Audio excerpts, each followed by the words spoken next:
कि as we have come in this world leave some mark behind, otherwise there will be no difference between you tree and stone. अगर आप इस धरा पर आ गए हैं तो कुछ जरूर ऐसा काम करिए जिससे आपके जीवन में, पत्थरों के जीवन में, वृक्षों के जीवन में अंतर हो सके। तो we are creator of our own destiny, हम अपने भाग्य के निर्माता हैं। भगवान ने मुझे ज्ञान दे दिया, विवेक दे दिया, अहमियत दे दिया, काबिलियत दे दिया, अब क्या उसे चाहते हैं? सारा काम भगवान ही करेंगे। इंसान के रूप में भी तो आपका दायित्व है। और हम क्या कर रहे हैं? दिनों दिन हम लोग मतलब उस नैतिकता का ग्राफ इतनी तेजी से घट रहा है कि मतलब आप देखिए, जो संकट हर जगह व्याप्त हो गया है, कोई विभाग ऐसा नहीं बचा है जहां पर आपका चारित्रिक पतन न हुआ हो। और हम लोग दिनों दिन अपनी विरासत को हाथ से छोड़ते जा रहे हैं।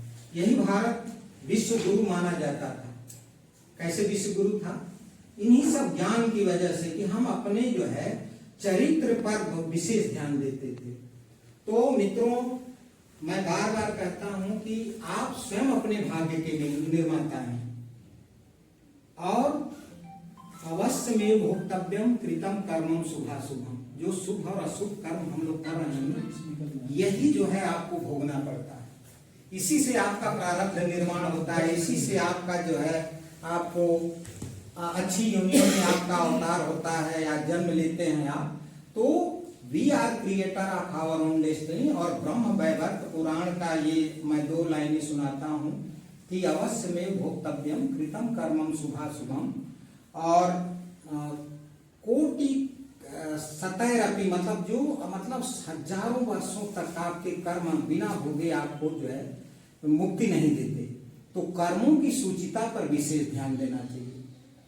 मानव के रूप में दानव का काम तो नहीं करना चाहिए।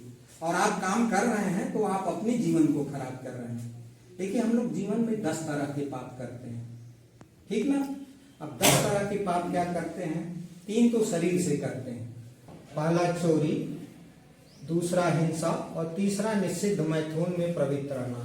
चोरी यानी बिना किसी के बताए हुए किसी का सामान ले लेना, और किसी के विचारों को पब्लिश्ड भी करा देना कहीं पे। It is also a kind of theft. देखिए, विश्व के जितने भी न्यायालय और कानून बने हैं वो 5 चीजों पर ही निर्भर है। पहला चोरी, दूसरा झूठ, तीसरा कुशील, चौथा हिंसा, और 5वां संग्रह। यानी स्टिल्थ माने चुराना, वायलेंस माने हिंसा, और सेक्सुअल परवर्जन कुशील, और होल्डिंग। इन्हीं 5 पर जो है हमारे विश्व के जितने भी कानून हैं वो बने हुए हैं। दूसरा, हिंसा करते हैं। आप देखिए, घर परिवार में आप देखे होंगे छोटे छोटे जीवों की हत्या कैसे हम लोग करते हैं। क्या उचित है? मांसाहार करते हैं। आप देखिए, जीवों को मार करके खाना, जब मर जाता है जीव तो क्या करते हैं? उसे शव करते हैं ना। तो आप जो मांसाहार कर रहे हैं, हम तो कहेंगे कि शवाहार कर रहे हैं। किसी शव का आहार आप ले रहे हैं, समझ रहे हैं, और उसमें आप आनंद ले रहे हैं। आप सोचिए, प्रकृति में सबसे बड़ा बलशाली जीव क्या है? व्हेल है, हाथी है। हाथी आपका पैर अगर रख दे तो पिछल जाएगा। तो क्या वो मांसाहार करता है? और भी उदाहरण मैं देता हूं, जिसकी लंबी आंतें होती हैं, वो हमारे पूर्वजों की लंबी आंतें थी। और लंबी आंतों वाले जीव जो हैं वो शाकाहारी होते हैं, क्योंकि भोजन पचने में ज्यादा समय लगता है।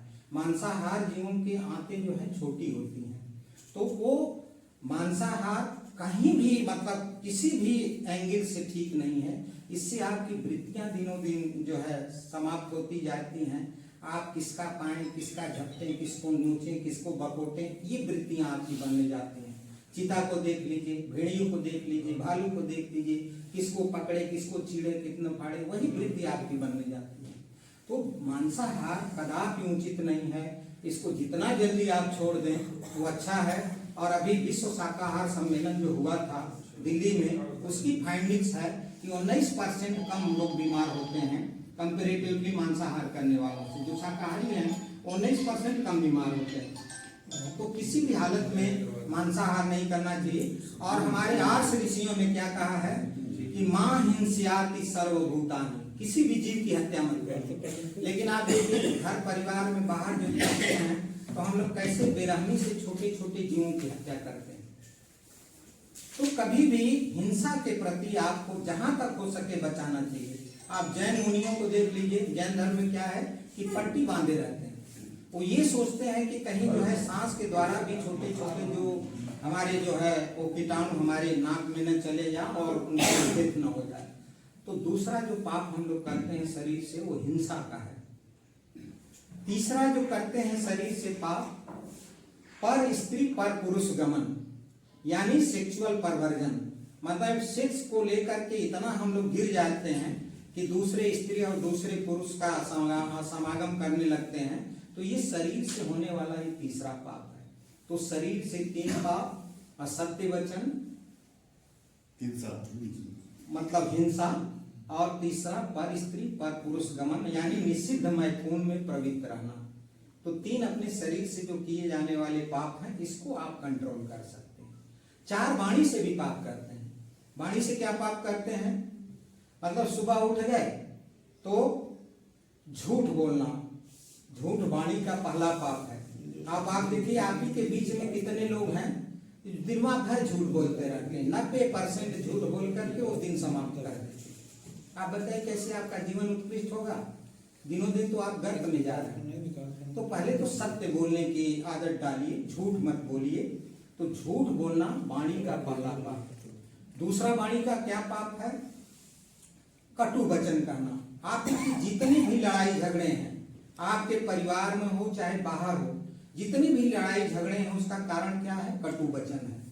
भाई भाई का दुश्मन हो जाता है, आपके अपने मुंह फेर लेते हैं, आप कटु वचन बोलते हैं, आपका बेटा भी नाराज होकर के चल देता है, आपकी पत्नी रूठ जाती है। तो कटु वचन वाणी का दूसरा पाप है। और महाभारत का एक आख्यान सुनाना चाहता हूं कि भगवान श्री कृष्ण पांडवों के लिए 5 गांव का प्रस्ताव लेकर के गए थे और कहे थे कि दुर्योधन तुम 5 ही गांव दे दो, ये तुम्हारे भाई ही हैं, और इतने बड़े महाभारत को रोक दो। तो कहता क्या है कि सूची अग्रे न दात्माम बिना युद्धे न केशव। हे केशव, 5 गांव की बात आप कर रहे हैं, हम तो इनको सुई की नोक के बराबर भी जमीन नहीं देंगे। और देखिए इतना बड़ा महाभारत हो गया, आपके सामने उदाहरण है। तो कटु वचन वाणी का दूसरा पाप। तीसरा जो वाणी से पाप हम लोग करते हैं वो दूसरों की निंदा करते हैं। और आचार्य तुलसी ने रामचरितमानस में लिखा है कि पर निंदा सम अघनगरीसा, यानी निंदा करना। अगर आपको जीवन में और पाप कमाना हो तो दूसरों की निंदा शुरू कर दीजिए। लेकिन आप देखिए हम लोग भी विकास भवन के कभी जब सेवा में थे तो पूरा विकास भवन के ऑफिसर मेरे पास आते थे और एक दूसरों की निंदा। आप अपना काम नहीं दे रहे हैं और कहते हैं साहब वो सीडीओ का आदमी है तो फला आप नहीं जानते, डीपीआरओ ऐसा है तो फला वो है। भाई आपसे क्या मतलब? आप काम की बात करो, न निंदा आप करिए न निंदा किसी की सुनिए। जब ये आप निंदा किसी की नहीं करेंगे तो आप बहुत सारे पापों से बच जाएंगे। तो आप सोचिए जब निंदा नहीं करेंगे तो आपका जीवन कितना पवित्र होता जाएगा। झूठ नहीं बोलेंगे, निंदा नहीं करेंगे तो आप में नहीं पवित्रता आएगी, बढ़ा के जीवन बढ़ेगा कि नहीं आपका? उत्तरोत्तर आपकी वृद्धि होगी। तो पर निंदा समागनगरीसा, पर निंदा वाणी का तीसरा पाप। और वाणी से जो चौथा पाप करते हैं निष्प्रयोज्य बकवास। आप चट्टी चौराहे पर घूमते होंगे, आप गाड़ी लेकर के सरकारी, आप देखिए बैठ जाते हैं तो कहीं फलानमा की बेटी ऐसा है तो फलानमा का बेटा ऐसा है, माने दूसरों के घरों में ताक झांक करना। देखे हैं ना गांव में, मैं सच्ची एकदम घटना आपको बता रहा हूं। तो निष्प्रयोज्य बकवास वाणी का चौथा पाप है। तो वाणी से 4 पाप, शरीर से 3 पाप, 4 3 7 हो गए। अब 3 और बच गए। 3 मन से भी पाप करते हैं। मन से क्या पाप करना? जैसे मान लीजिए कि ये हमसे मतलब वो है, इनके ये अपना योग्यता से अपना बढ़ रहे हैं तो हम इनसे परद्रोह करने लगते हैं। परद्रोह की मैंने पोषना कि सर्वा की इतनी वृद्धि हो रही है, हम सर्वा मेहनत कर रहे हैं, हम बढ़ ही नहीं रहे हैं और ये तो अपना वो कर रहे हैं। तो ऐसे परद्रोह करते हैं लोग। और गांव देहात में तो और परद्रोह का आप देखे होंगे, क्या करते हैं? मर जाए, ऊपर पड़े, बिलाए जाए, भगवान इतने ना पूछत है। वहीं भी ये जो है इतना जो है समाज में बेविचार कर रहा है और उसकी मृत्यु तक नहीं हो रही, ऐसे लोग परद्रोह करते हैं मन में। आप बताइए, कानून को अपने हाथ में ले लेंगे। प्रकृति आप जानते हैं, प्रकृति दंड देती है और कई तरह से दंड देती है। आपको बता दें, निरपेक्ष, निष्पक्ष, आनुपातिक, अचूक और न्याय संगत, 5 तरह से आपके कर्मों का फल आपको मिलता है, समझ लीजिए।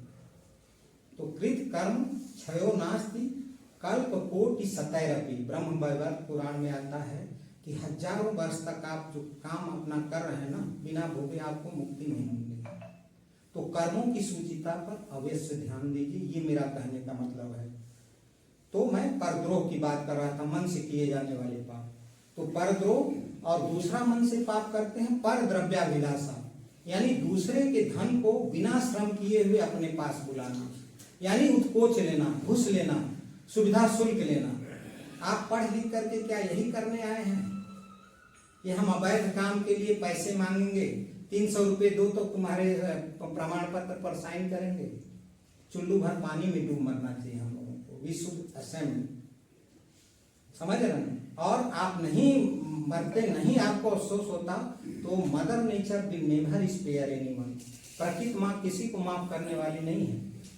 It gives balancing effect to all concern, जैसी करनी वैसा फल, आज नहीं तो निश्चय कल। मान करके चलिए और नोट कर लीजिए कि जो है 19 तारीख में डॉक्टर DR विश्वकर्मा जो जिला विकास अधिकारी के पद से रिटायर्ड थे, वो बात समझा रहे थे।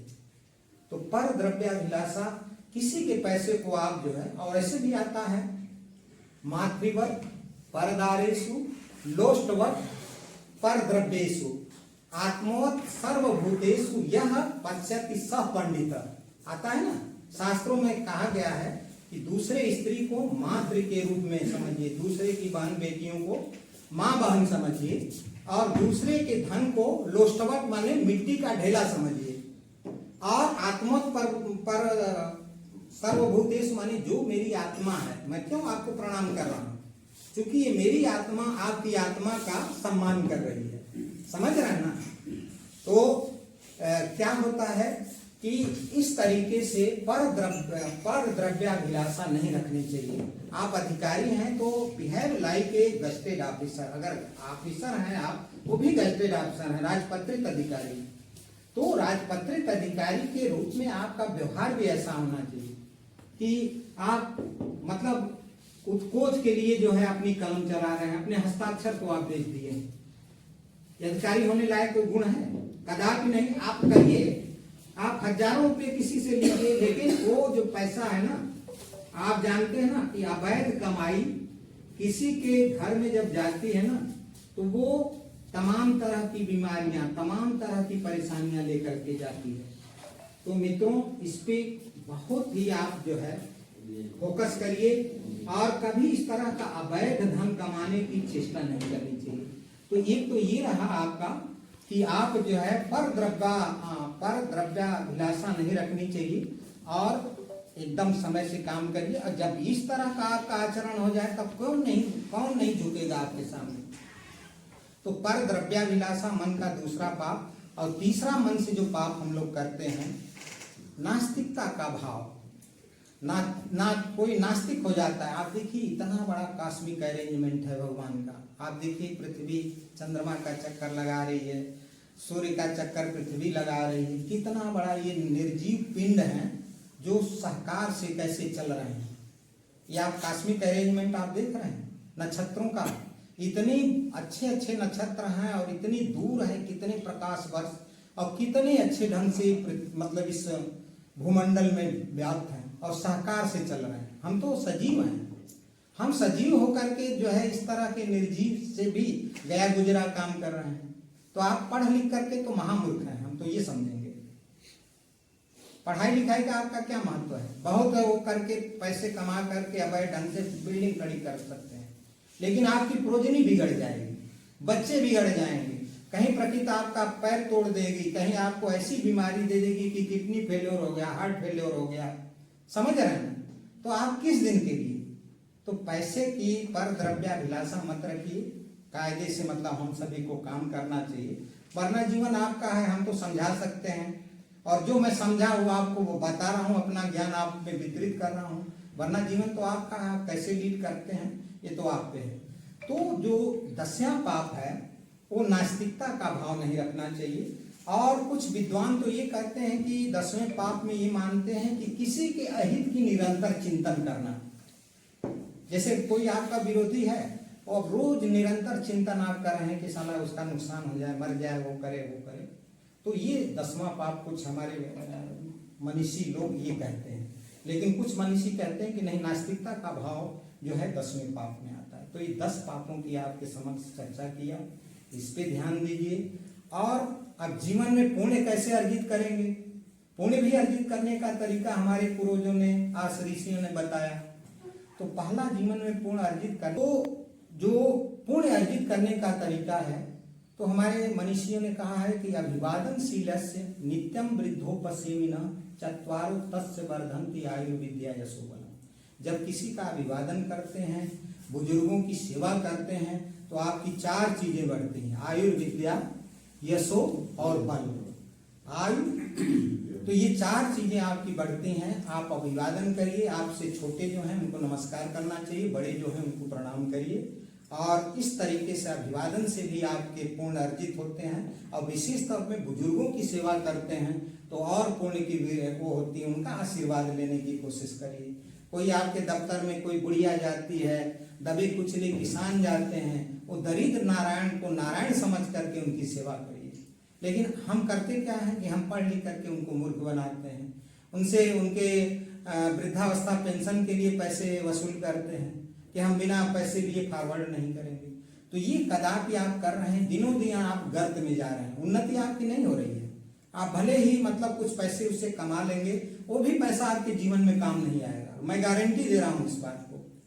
आप अध्ययन करके आप देखिए, गांव में ऐसे जो लोग हैं जो लोगों को परेशान करते रहे हैं, अवैध ढंग से पैसा कमा करके किए हैं, उनका क्या हश्र होता है, आप शायद उन पे अध्ययन कर लीजिए, शोध कर सकते हैं। वो उनका हश्र जो है सही नहीं होता। बहुत ही मतलब मैं माइन्यूट चीजें बता रहा हूं आपको। तो जीवन में अभिवादन से आप पुण्य अर्जित करते हैं। दूसरा पुण्य अर्जित करने का क्या तरीका है कि दूसरों की रक्षा करिए। कभी कभी आप जाते हैं, कभी कभी लड़ने से बच जाते हैं, तो लोग खड़े वाले दर्शक कहते हैं कि अरे भाई साफ बच गया ये। तो आपके कर्म ही बचाते हैं। धर्मो रक्षति रक्षिता। अगर धर्म पूर्वक आप अपना जीवन गुजारते हैं तो धर्म ही आकर के आपकी रक्षा करता है।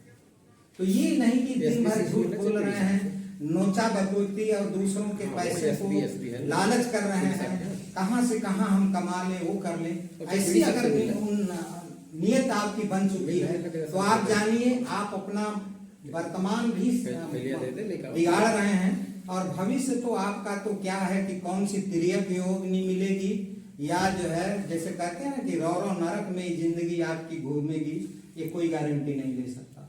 और इस मनुष्य जीवन को फिर मनुष्य जीवन पाने में लगभग 1.5 करोड़ वर्ष लगते हैं, ठीक ना। और ऐसा नहीं है कि अनेक जन्म संसिद्धम अस्ततो याति पराम गति। गीता कहता है, गीता में भगवान श्री कहते हैं कि ऐसे नहीं सिद्धियां मिलती लोगों को, अनेक जन्मों में वो जो है पुण्य अर्जित करते करते तब सिद्धि पाते हैं जो संत महात्मा होते हैं। तो मैं पुण्य के अर्जित करने की बात कर रहा था कि रक्षा भी करनी चाहिए। कोई संकट में प्राण है किसी का, सेमेटेरियन कानून कर्नाटक से शुरू हुआ जिसपे 5,000 रुपये गवर्नमेंट देती है अगर किसी घायल व्यक्ति को उठा करके आप अस्पताल में पहुंचा देते हैं। वो भी कानून यहाँ लागू है, कर्नाटक गवर्नमेंट ने पहले शुरू किया था कि अच्छे व्यक्तित्व का वो मतलब पुरस्कार आपको मिलता है। लेकिन अब यहाँ का क्या है कि आप किसी को पहुंचाए तो पुलिस वाले 17 ठो क्वेश्चन आपसे पूछने लगते हैं, तो लोग डरने लगते हैं कि भाई हम क्यों इस पचड़े में पड़े। लेकिन पचड़े में पड़ना चाहिए। आपका जीवन संकट में हो तो आप नहीं चाहेंगे कि कोई मेरे को उबारने के लिए खड़ा हो जाए। आप सोचिए जरा सा, आप ही पर कोई संकट आ जाए, मान लीजिए कहीं लड़ भिड़ जाए, तो आप कहेंगे ना भाई कि कैसे इस गांव वाले हैं। तो जब आप वो कर रहे हैं तो do to others as you wish to be done by. जो आप दूसरों से अपेक्षा कर रहे हैं तो वो आप भी तो करना सीखिए। दूसरों को आप गाली देंगे, दूसरा गाली देगा तो आप तरे रहो, मतलब गुस्से में होंगे, आप भी तो गाली देना मत सीखिए। तो ये जो है पुण्य करना, अरे दूसरों की रक्षा करना, ये पुण्य कमाते हैं। और हमारे जो बड़े बुजुर्ग थे वो आप उपयुक्त को दान देना, मतलब उपयुक्त को दान देना, ये पुण्य अर्जित करने का तरीका है। इसीलिए देखिए पवित्र दिवस हमारे यहाँ बनाए गए हैं। गंगा दशहरा है तो कौन सा नवमी है तो क्या है, तो हम लोग गंगा स्नान करते हैं, पवित्र सरोवरों में स्नान करके उपयुक्त को दान देते हैं। और दान भी देना क्या है कि अभिगम्योत्तम दान माहूतम च मध्यमम अधमम याचमानम स्यात् सेवा दानम तु निष्फलम। माने उत्तम व्यक्ति को दान देना, उसके पास जाकर दान देना, ये उत्तम दान है। माहूतम च मध्यमम, किसी को बुला करके कुछ दे रहे हैं तो ये मध्यम दान है। और स्यात् सेवा दानम तु निष्फलम, माने किसी से सेवा करा करके कुछ दे रहे हैं तो एकदम निकृष्ट टाइप का दान है। या किसी को कुछ दे करके झपट करके, कभी कभी कुछ देते हैं तो अरे चला हटा हटा हटा, भाई आपका दान का क्या महत्व है। यहाँ 1000 रुपये भी मंदिर में लोग देते हैं तो कहते हैं पुजारी से कि हमारा पहले नंबर पर नाम हो। वो दान का क्या आपका, वो जीवन में शायद सुख की कुंगी हो दान। जैसे मान लीजिए हम जिला विकास अधिकारी रहे हैं, 5 लाख जो है गवर्नमेंट को चूना लगा करके और 2 लाख का जो है गरीबों में कंबल बांट के लाइए, मैं प्रोमोट लिख दूं कि मेरे जीवन में सुख की एक भी कुंगी फूटने वाली नहीं। उस दान का क्या दान है अगर आप किसी को चूना लगा करके वो दान देने जा रहे, उसका कुछ भी नहीं है। तो ये जीवन का सार तत्व आपको मैं बता रहा हूं कि दान भी दीजिए। तो कहते हैं ना हमारे बुजुर्ग समझाए हैं कि दाहिना कुछ दे तो बाएं को भी न पता चले। और आज तो देखिए रोगियों को जब ये फल वितरित करते हैं कुछ नेता लोग तो कहते हैं अरे मीडिया वालों से सब फोटो करिए, ये कल आए जो है मतलब अखबारों में मेरा फोटो मतलब आए पब्लिश हो। बताइए उस दान से क्या दान है? तो दान तो गुप्त दान होता है जो हमारे आर्ष ऋषि और हमारे पूर्वज लोग जो है हमको समझाए हैं। तो उपयुक्त को दान देना भी पुण्य अर्जित करने का ये तरीका है। तो ये जो है आपको मैंने समझाया कि कैसे आप अपने जीवन को उत्कृष्ट बना सकते हैं।